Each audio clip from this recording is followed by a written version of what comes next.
Assalamualaikum warahmatullahi wabarakatuh. Kami dari kelompok 2 mata kuliah kewirausahaan akan melakukan riset wawancara terhadap sebuah kafe, yaitu kafe Oligarki. Oke, langsung saja kita masuk ke sesi wawancaranya. Assalamualaikum warahmatullahi wabarakatuh. Waalaikumsalam warahmatullahi wabarakatuh. Perkenalkan, kami di sini dari kelompok 2 ingin melakukan survei mengenai coffee shop yang ada di Banjarmasin. Salah satunya ialah Oligarkis Coffee Shop ini. Di sini sendiri kami sudah bersama Bang Alim. Selaku owner dari Oligarki Coffee Shop ini. Jadi Bang, kami ingin bertanya Bang mengenai keunggulan dari usaha Oligarki Coffee Shop ini Bang. Apakah menyajikan keindahan alam gitu atau apa gitu? Oke. Bismillahirrahmanirrahim. Assalamualaikum warahmatullahi wabarakatuh. Perkenalkan, saya Muhammad Nur Alim. Untuk keunggulan sendiri, setiap kedai kopi pasti memiliki keunggulan tersendiri tentunya. Nah, termasuk juga Oligarki. Oligarki memiliki keunggulan apa yang sepertinya ada tertera di menu begitu. Menu-menu kita yaitu tertarik kepada pemerintahan. Ada legislatif yang kita notabenkan adalah DPR dan eksekutif adalah sebagai sistem pemerintahan, dan juga ada mocktailnya yang itu Bull Spirit yang kita anggap sebagai PDIP, terus itu Bull Springin Squash yaitu Golkar, dan Demokrat itu sebagai Demokrat gitu, seperti itu. Jadi itulah keunggulan dari Oligarki sendiri. Sedangkan untuk bahan bakunya sendiri Bang, apakah ini ada suppliernya sendiri atau gimana gitu Bang? Kalau untuk supplier kita pasti memerlukan tandeman ya, seperti itu. Kalau untuk UHT sendiri, susu UHT sendiri kita pasti kerjasama dengan satu perusahaan ya, yaitu Frisian Flag kalau nggak salah gitu, seperti itu. Untuk tenaga kerjanya Bang, apakah mengambil dari masyarakat sekitar atau tenaga kerja yang sudah ahli gitu?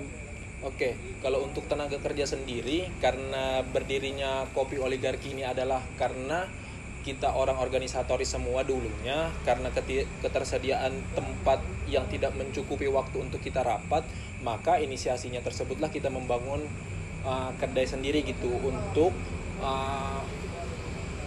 mengumpulkan kawan-kawan yang ingin rapat sampai larut malam begitu. Kalau untuk pekerjaan sendiri itu dari mahasiswa semester akhir, semester pertengahan begitu. Jadi mahasiswa organisatoris yang ingin juga bekerja kita tampung di sini begitu. Sedangkan untuk teknologinya itu Bang, pembuatan kopinya itu apakah masih menggunakan manual gitu Bang, atau udah teknologi canggih? Kalau untuk pembuatan kopi sendiri itu komben ya, kita ada manualan, juga ada mesin seperti mesin grinder. Terus tuh untuk pembuatan espresso sendiri itu kita menggunakan masih manualan begitu. Seperti itu. Ciri khas untuk Oligarki Coffee Shop ini sendiri Bang, apa ya Bang? Kalau untuk ciri khas sendiri, karena kita orang-orang organisatoris, karena banyaknya mahasiswa atau mahasiswa yang kumpul dan sering rapat di sini, maka kita anggap bahwa ini adalah rumah mahasiswa yang ditempati rapat. Dan kita ciri khasnya dari Oligarki adalah Oligarki sendiri, yaitu perkumpulan orang-orang besar atau orang-orang kaya. Maka Oligarki adalah tempat mahasiswa untuk tempat berkaya begitu, berkaya ilmu, berkaya pengalaman dan sebagainya. Dalam segi pemasaran sendiri Bang, apakah pemasaran apa saja yang udah pernah dilakukan Oligarki Coffee Shop ini Bang? Kalau pemasaran tentu kita menggunakan teknologi seperti IG, terus itu WhatsApp, terus itu Gojek dan sebagainya begitu. Jadi platform media massa kita gunakan semaksimal mungkin untuk pemasaran menu-menu yang di Oligarki sendiri. Gitu. Baik, terima kasih Bang sudah menjawab pertanyaan yang diberikan teman saya. Oke, siap. Mungkin ada beberapa poin nih Bang yang saya ingin tanyakan kepada Abang sendiri terkait Oligarki Coffee Shop ini sendiri. Mungkin agak menarik ya mengenai nama yang diberikan, karena kita mungkin secara pandangan umum kita tahu bahwa ini mungkin coffee shop yang bertema dengan sistem pemerintahan itu sendiri. Mungkin ada beberapa poin yang saya ingin tanyakan, yaitu mengenai produksi, pemasaran, keunggulan, dan sistem waktu yang selama berjalan ini. Mungkin di poin pertama ada pemasaran bang. Mungkin apakah menurut abang ada permasalahan ketika pemasaran ini terjadi sendiri dari coffee shop ini? Mungkin begitu bang. Kalau permasalahan pasti selalu ada ya, karena pemasaran ini adalah fleksibel, maka inovasi-inovasi pemasaran yang dilakukan oligarki sebenarnya cukup menurut kami cukup jitu begitu, karena ada beberapa platform dan juga brosur-brosur yang kita sebarkan kepada mahasiswa-mahasiswa untuk pemasaran dari oligarki sendiri. Baik bang, mungkin sedikit lagi kita pindah mengenai keunggulan pemasaran ini bang. Apakah mendapat feedback bagi coffee shop ini sendiri atau bagaimana bang? Kalau feedback tentu ada saja ya. Tentu sangat besar feedbacknya ketika kita melakukan pemasaran karena banyak yang setelah kita lakukan pemasaran melalui platform media sosial dan juga browser, tentu banyak pelanggan yang tertarik dengan hal-hal seperti itu, maka kadang-kala banyak langsung membludak ke oligarki seperti itu. Baik bang, mungkin kita tahu sendiri kan bahwa ada permasalahan kita harus ada solusi juga. Siap. Mungkin mengenai pemasaran kita tahu sendiri bahwa solusinya yang tahu kita sendiri mengenai kendala-kendala apa saja yang ada dalam pemasarannya. Okay. Mungkin dari abang sendiri bisa memaparkan solusi yang telah diberikan ketika ada permasalahan mengenai pemasaran coffee shop ini. Kalau permasalahan karena kopi atau kedai-kedai kopi memiliki ciri khas dan pemasaran tersendiri, maka dari itu menurut kami karena oligarki banyak yang sudah menjual tempat dan juga rasa, maka oligarki adalah tempat pemasaran waktu begitu. Siapapun ingin rapat yang cukup malam, kami sediakan begitu. Jadi tidak ada waktu tertentu untuk rapat ketika belum selesai, itu sudah dihentikan. Tetapi kita luangkan waktu lebih luang untuk kawan-kawan lebih lama rapatnya untuk menyelesaikan rapat itu sendiri, seperti itu. Baik, terima kasih bang sudah menjawab terkait dengan pemasaran coffee shop oligarki ini. Mungkin kita pindah nih bang ke sistem produksinya. Okay. Apakah dari kopi oligarki ini ada produksi keunggulannya? Karena kita tahu sendiri kan di sana ada menu dari eksekutif, legislatif, tapi mungkin beberapa orang yang kurang tahu mengenai rasanya, mungkin apa yang dari oligarki ini bisa jual untuk meyakinkan teman-teman untuk memesan ini begitu bang? Oke, kalau untuk rasa, karena kedai-kedai kopi di Banjarmasin memiliki ciri khas rasa sendiri, maka oligarki juga pun begitu. Kalau untuk legislatif sendiri, untuk rasanya seperti itu, lebih manis seperti janji DPR begitu.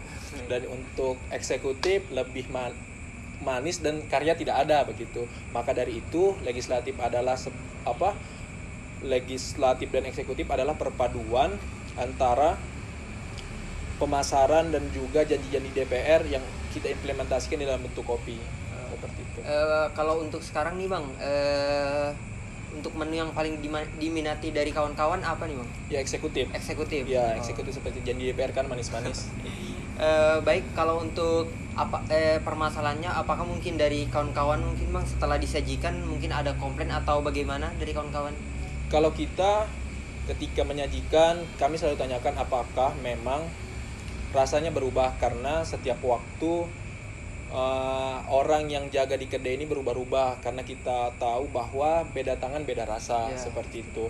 Jadi kita selalu tanyakan apakah rasanya tetap konsisten atau berubah-ubah. Katanya tetap aja konsisten begitu, tidak ada yang berubah, kadang manisnya yang kurang, kadang rasanya yang terlalu hambar seperti itu, tapi ini tetap konsisten kepada kemanisannya sendiri.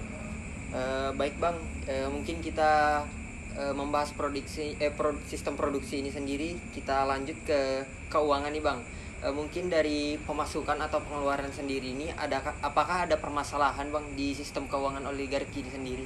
Kalau keuangan naik turun ya, tidak mungkin ada flat ataupun langsung naik dan sebagainya, tapi naik turun ya untuk keuangan ini. Tapi rata-rata per bulan pendapatan oligarki itu kisaran 120 ya, 120 itu per hari untuk rata-rata pendapatan per bulan. Dan untuk akumulasi per bulan itu ada sekitar 11 juta seperti itu. Jadi tidak flat, tidak langsung naik, tapi naik turun begitu. Tapi untuk rata-rata sendiri dari per bulan itu 120. Untuk solusinya bang, ketika memang pemasukan yang ibaratnya naik turun lah ibaratnya, apakah ada solusi dari owner sendiri bisa memberikan ini yang ternyata bisa kita lakukan agar menghindari naik turunnya pemasukan nih bang? Oke, kalau untuk solusi ya mengenai naik turunnya keuangan pasti yang pertama adalah penjualan waktu. Kenapa penjualan waktu? Karena kita tahu bahwa masyarakat Kota Banjarmasin pada umumnya anak muda adalah tipe-tipe yang keluar di jam 9 ke atas baru mau nongkrong. Nah, maka dari itu untuk mengatasi naik turunnya keuangan kita lebih mengunggulkan jam waktu yang lebih long gitu, yang lebih panjang untuk teman-teman diskusi, teman-teman bercerita dan teman-teman nongkrong untuk